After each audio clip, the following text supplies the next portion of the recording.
Hi students, मैं सोनिया हूँ विद्या गुरु से। स्टार्ट करने वाले हैं एरर्स का एक सेशन। एरर्स सारे ही कॉम्पिटिटिव एग्जाम्स के लिए इंपॉर्टेंट है, किसी स्पेसिफिक एग्जाम के लिए मत समझिए। सिर्फ एसएससी या बैंक के पेपर में नहीं आते हैं, बहुत सारे कॉम्पिटिटिव एग्जाम्स होते हैं। जिस भी कॉम्पिटिटिव एग्जाम में इंग्लिश एरर्स आएंगे, ये क्वेश्चन आपके लिए इंपॉर्टेंट हैं। एक दो क्वेश्चन थोड़े अच्छे लेवल के भी आपको दिखेंगे, कुछ क्वेश्चंस कॉमन भी दिखेंगे। एरर्स पहले आप निकालिए, उसके बाद मेरा एरर सुनिएगा, निकाला हुआ जो भी मैं करेक्ट करूं। पहले आप कोशिश करिए किस पार्ट में एरर है बताने की। वीडियो अच्छा लगेगा लाइक ज़रूर करिएगा, शेयर करिए, सब्सक्राइब इसलिए करिए ताकि जो भी बच्चों नोटिफिकेशन आए, नया वीडियो डलेगा तो नोटिफिकेशन आएगा, और नोटिफिकेशन सिर्फ उन्हीं स्टूडेंट्स के पास जाएगा जो सब्सक्राइब स्टूडेंट्स होंगे। स्टार्ट करते हैं फर्स्ट क्वेश्चन से। कहता है Aarav has been deceiving Monali for many years but she has not discovered it still। बात ये चल रही है कि आरव डिसीव कर रहा है, डिच कर रहा है, चीट कर रहा है मोनाली को many years से, बट वो डिस्कवर नहीं कर पाई अभी तक। नॉट आ रहा है। रूल ये है, लिखिए इस रूल को, लिखने की आदत डालिए। बहुत सारे रूल्स हम पढ़ेंगे, पढ़ते आए हैं, आगे भी बहुत पढ़ने वाले हैं। रूल्स लिखेंगे नहीं तो याद भी नहीं होंगे। देखिए कह रहा है बच्चों नॉट आया है, नेगेटिव सेंटेंस है। नेगेटिव सेंटेंस के अंदर स्टिल का रिप्लेसमेंट स्टिल नहीं आता है, येट आता है। नेगेटिव सेंटेंस के अंदर स्टिल नहीं आता है, येट आता है। दैट मीन्स इस पार्ट में गलती है, यहाँ पर स्टिल नहीं आएगा। पढ़ने में भी आपको थोड़ा और लग रहा होगा। Aarav has been deceiving Monali for many years but she has not discovered it yet. अभी तक डिस्कवर नहीं कर पाई।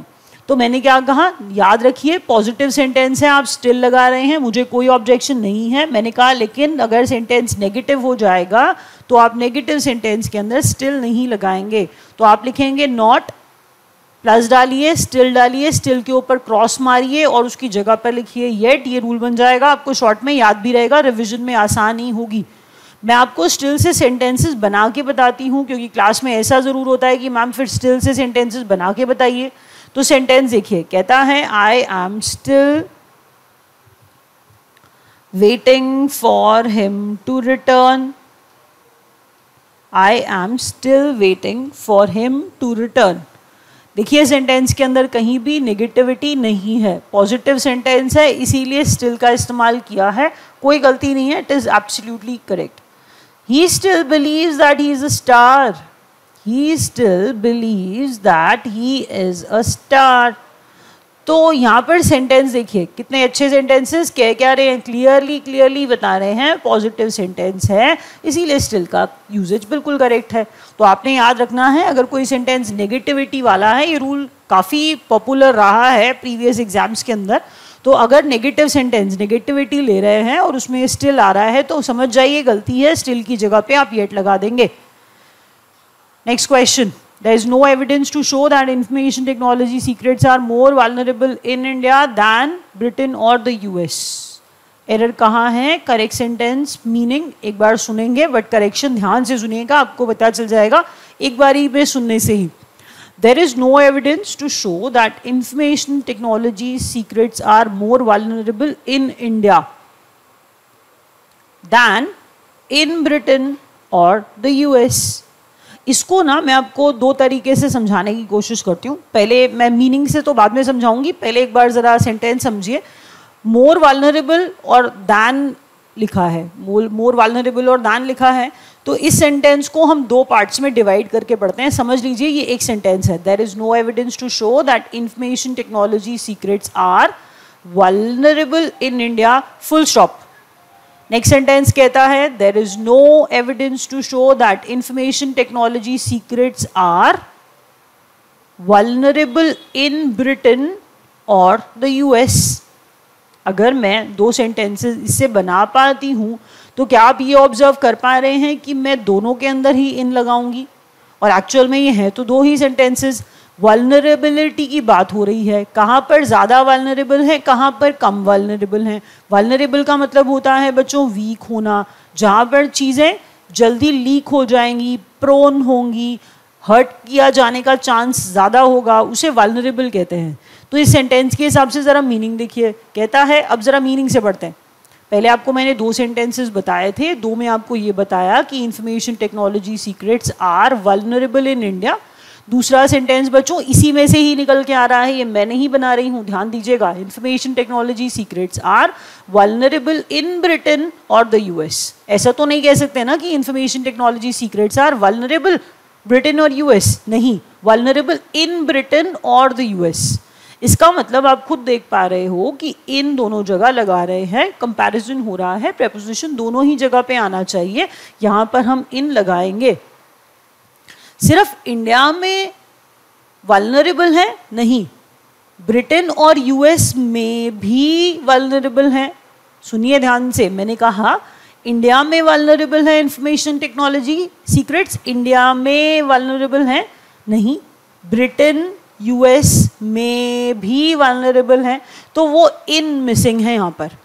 ऐसा कोई एविडेंस नहीं है जो ये दिखाए, कोई एविडेंस नहीं है जो ये दिखाए कि इंफॉर्मेशन टेक्नोलॉजी सीक्रेट ज़्यादा वल्नरेबल हैं, ज़्यादा लीक होते हैं इंडिया में ब्रिटेन और यूएस से ज़्यादा। ब्रिटेन और यूएस में भी हैं, लीक होते हैं, लेकिन इंडिया में ज़्यादा होते हैं। लेकिन कह रहा है ऐसा तो कोई एविडेंस है ही नहीं कि इंडिया में इंफॉर्मेशन टेक्नोलॉजी सीक्रेट ज़्यादा वल्नरेबल हैं, ज़्यादा लीक होते हैं। तो बस इसी से आपको समझ में आ जाएगा कि अगर प्रेपोजिशन लगाना था, कंपैरिजन हो रहा था, दोनों ही जगह पर सेम प्रेपोजिशन का इस्तेमाल होना चाहिए था। कोई बात नहीं, मुझे अभी ऐसा लग रहा है कि शायद थोड़ा प्रॉब्लम होगा। इस सेंटेंस को पढ़िए, थोड़ा और शायद हेल्प कर पाऊँ। He attributes his success to perseverance,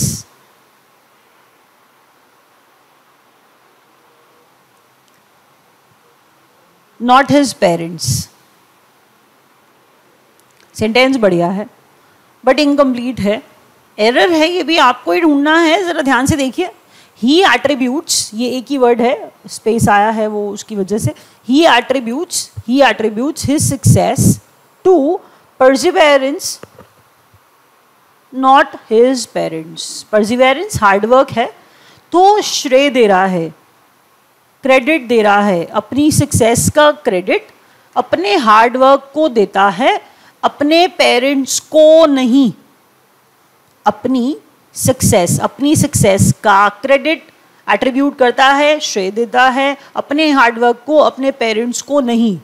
तो he attributes his success to his perseverance. मैंने क्या कहा, ध्यान से सुनिए। He attributes his success to his perseverance या to perseverance, not his parents नहीं, not to his parents. He attributes his success to perseverance, he does not attribute his success to his parents. 2 sentences हैं, वहां पर भी यही 2 थे, यहां पर भी यही 2 हैं। पहले टू आया परसिवेरेंस के साथ, बात तो सेम ही चल रही है ना बच्चों, जैसे वहां पर कहा जा रहा था वैसे ही नीचे कहा जा रहा है। अपनी सक्सेस का क्रेडिट देता है किसको, अपनी परसिवेरेंस को, अपने हार्डवर्क को, अपने पेरेंट्स को नहीं। दैट मीन्स यहाँ पर 2 आया था तो यहाँ पर भी 2 आना चाहिए था। अब सेंटेंस करेक्ट हो गया है, दोनों के अंदर 2 आया है, जैसे यहाँ पर दोनों के अंदर इन आया है। कंपैरिजन हो रहा था, दोनों ही जगह पर सेम प्रेपोजिशन आना चाहिए था। There is no evidence to show that information technology secrets are more vulnerable in India than in Britain or the US. I will try to put over some feelers to gauge the reaction of people to our proposal. पहले meaning समझिए, क्या कहना चाह रहा है। हमारा proposal है, हमारे प्रपोजल पर लोगों का रिएक्शन, हमारे प्रपोजल पर लोगों का रिएक्शन देखने के लिए, हमारे प्रपोजल पर लोगों का रिएक्शन देखने के लिए हमने कुछ फीलर्स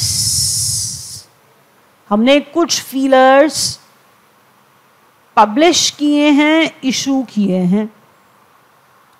अब फीलर का मतलब क्या है बच्चों? फीलर का मतलब प्रपोजल होता है, फीलर का मतलब भी प्रपोजल होता है।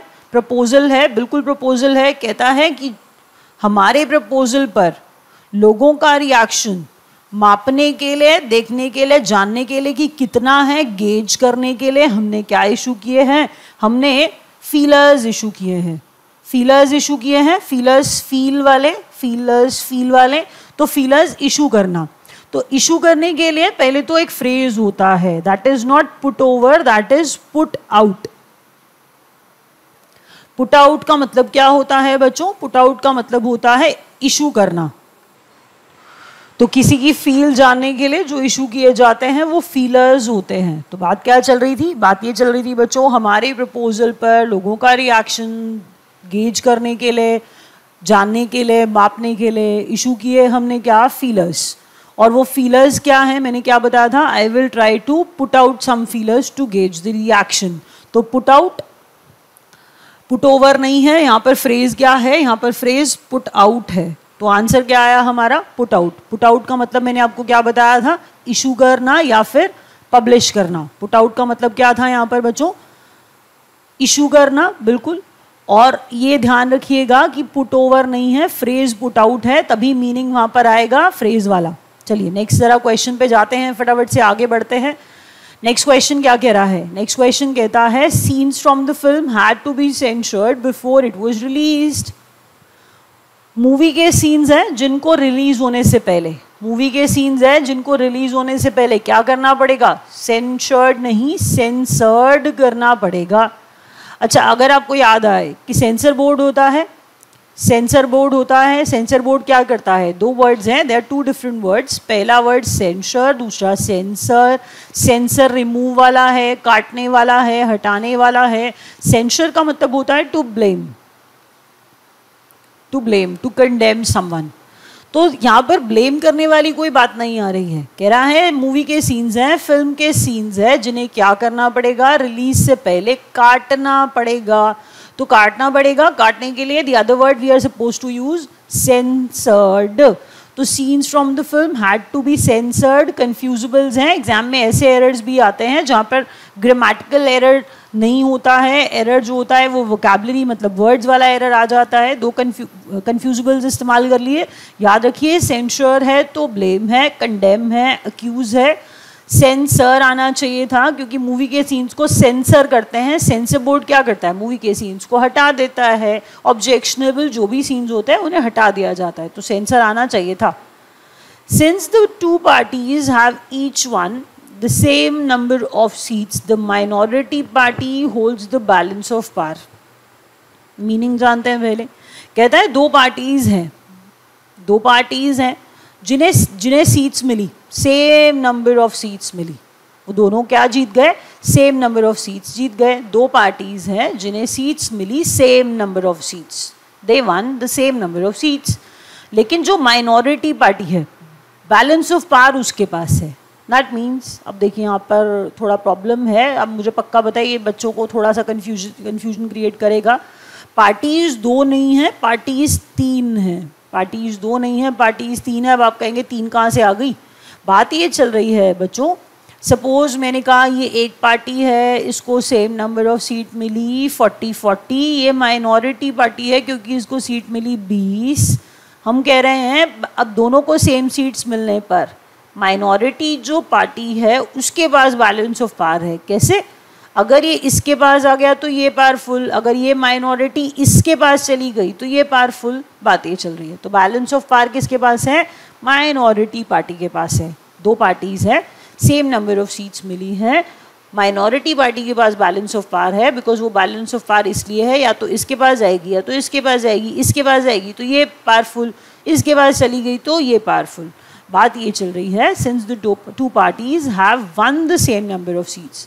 ईच लगाने की ज़रूरत यहाँ पर नहीं है। अगर चाहें तो बोथ लगा सकते थे, बट सेंटेंस ऐसे ही करेक्ट है। You are not suppose to use each here. Since the two parties have won the same number of seats, the minority party holds the balance of power. याद रखिएगा, we have already mention two parties, इसीलिए यहाँ पर have आ गया है। Each की ज़रूरत नहीं है, एक एक दोबारा नहीं बोलना है ऐसे।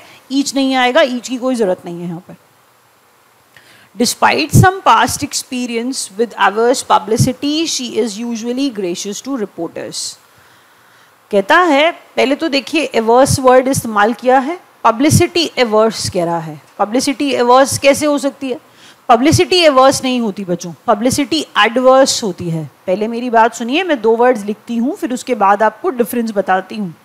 एक वर्ड है एवर्स, एक वर्ड है एडवर्स। बच्चों ये भी कन्फ्यूजिबल्स है, एक जैसे दिखते हैं, एक जैसे लगते हैं, बोलने में भी एक जैसे सुनाई देते हैं। तो एडवर्स और एवर्स, तो एवर्स का मतलब होता है डिसइंक्लाइंड, नॉट इंक्लाइंड।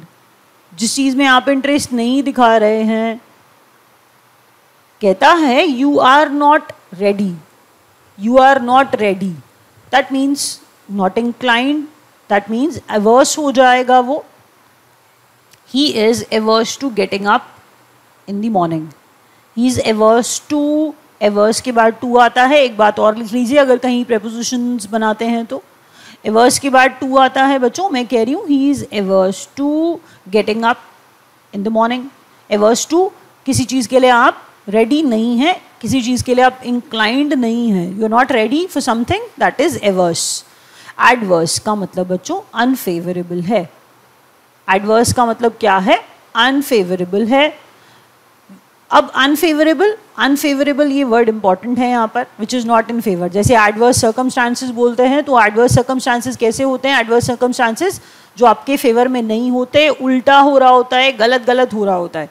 तो पब्लिसिटी नॉट इंक्लाइंड नहीं, पब्लिसिटी जिसमें आप रेडी नहीं, नहीं नहीं, पब्लिसिटी तो नेगेटिव है, अनफेवरेबल है, बुरी पब्लिसिटी हो रही है। तो मैंने कहा एडवर्स पब्लिसिटी हुई, अनफेवरेबल पब्लिसिटी है। अनफेवरेबल पब्लिसिटी का पास्ट एक्सपीरियंस है। पास्ट एक्सपीरियंस कैसा है? एडवर्स पब्लिसिटी का है, खराब पब्लिसिटी का है। उसके बावजूद भी वो कैसी है? वो रिपोर्टर्स के लिए ग्रेशियस है, पोलाइट है। पब्लिसिटी एडवर्स के बावजूद भी, डिस्पाइट, हालांकि ऐसा होता है कि उसकी पब्लिसिटी जो है वो एडवर्स पब्लिसिटी का पास्ट एक्सपीरियंस है उसको, फिर भी कैसी रहती है? She is gracious, she is polite. वो कह रहा है she is usually gracious to reporters. तो याद क्या रखेंगे हम लोग? एवर्स पब्लिसिटी नहीं, एडवर्स पब्लिसिटी। एवर्स का मतलब नॉट इंक्लाइंड होता है, एवर्स का मतलब जिसके लिए आप रेडी नहीं हो, you are not ready for something, that is adverse. तो मैंने सेंटेंस बताया था, he is averse to getting up in the morning. Averse के बाद टू आता है, इसे ये भी याद रखिए। एवर्स का मतलब जिसके लिए आप रेडी नहीं हैं। एडवर्स अनफेवरेबल, तो पब्लिसिटी नॉट इंक्लाइंड नहीं, पब्लिसिटी अनफेवरेबल हुई। तो अनफेवरेबल पब्लिसिटी का पास्ट एक्सपीरियंस के बावजूद भी वो रिपोर्टर्स से कैसी रहती है? पोलाइट रहती है, ग्रेशियस रहती है। माइक्रोवेव्स क्या है? Microwaves are the principal carriers. Microwaves क्या हैं? प्रिंसिपल कैरियर्स हैं, लेके जाने वाले हैं, कैरी करने वाले हैं। तो कह रहे हैं कि टेलीविजन, टेलीफोन, डेटा पैकेट्स को क्या करते हैं? लेके जाते हैं, कैरी करते हैं बिटवीन, कहाँ? Stations of earth, stations on अर्थ पे, और कह रहा है अर्थ और सैटेलाइट के बीच में, अर्थ और सैटेलाइट के बीच में, अर्थ के स्टेशंस के बीच में टेलीविजन, टेलीफोन, डेटा पैकेट्स को कैरी करने वाले माइक्रोवेव्स क्या हैं? एक इम्पॉर्टेंट कैरियर्स हैं, लेके जाने वाले कैरियर्स हैं, इम्पॉर्टेंट कैरियर्स हैं। यहाँ पर प्रिंसिपल का मतलब बच्चों सिद्धांत है, वो आप जानते हैं। मतलब हम कह रहे हैं कि डॉगमाज हैं, बिलीव्स है, ये प्रिंसिपल वो वाला है। लेकिन यहाँ पर अगर आप देखें, टेलीविज़न, टेलीफोन और डेटा पैकेट्स लेके जाएंगे, कैरी करेंगे, और माइक्रोवेव्स उसमें कैसा रोल प्ले कर रहे हैं? इम्पॉर्टेंट रोल प्ले कर रहे हैं, पिवटल रोल प्ले कर रहे हैं। तो जो वो इम्पॉर्टेंट वाली, मेन वाली बात हो रही है, माइक्रोवेव्स क्या है? कैरियर्स हैं। कैसे कैरियर्स हैं? प्रिंसिपल कैरियर्स हैं बच्चों। प्रिंसिपल ये वाला आएगा, स्कूल वाले प्रिंसिपल वाला, जिसका मतलब होता है मेन, इम्पॉर्टेंट। इसका मतलब क्या है? Main, important. तो microwaves are the principal carriers of television, telephone and data packets between stations on earth and between the earth and satellites. तो क्या कह रहा है? Microwaves are the principal, PRINCIPAL, principal, ये वाला, ना कि ये वाला। सिद्धांतों की यहाँ पे कोई बात नहीं आ रही है, यहाँ पर इम्पॉर्टेंट, मेन वाली बात आ रही है। तो माइक्रोवेव्स इम्पॉर्टेंट हैं, इम्पॉर्टेंट कैरियर्स हैं, मेन कैरियर्स हैं टेलीविजन, टेलीफोन, डेटा पैकेट्स के। A major contribution of Mathura sculptures of that period were the creation and popularization of Buddha's image in human form. देखिए यहाँ पर बात ये चल रही है बच्चों, मेजर कंट्रीब्यूशन सब्जेक्ट है, सब्जेक्ट स्कल्पचर्स नहीं है. स्कल्पचर्स से कंफ्यूजन होती है मुझे पता है, लेकिन ये सब्जेक्ट नहीं है, सब्जेक्ट मेजर कंट्रीब्यूशन है. तो इसीलिए वहाँ पर वर नहीं वॉज आएगा. इसके आगे अ भी लगा है आपको ये बताने के लिए कि ये सिंगुलर है, इसीलिए यहाँ पर वॉज आएगा. इस सेंटेंस को ऐसे लिखते हैं, a major contribution of the sculptures. मैं शॉर्ट में लिख रही हूँ सिर्फ आपको अभी दिखाने के लिए कि मैं क्या कर रही हूँ. One of the girls is beautiful या आर ब्यूटिफुल.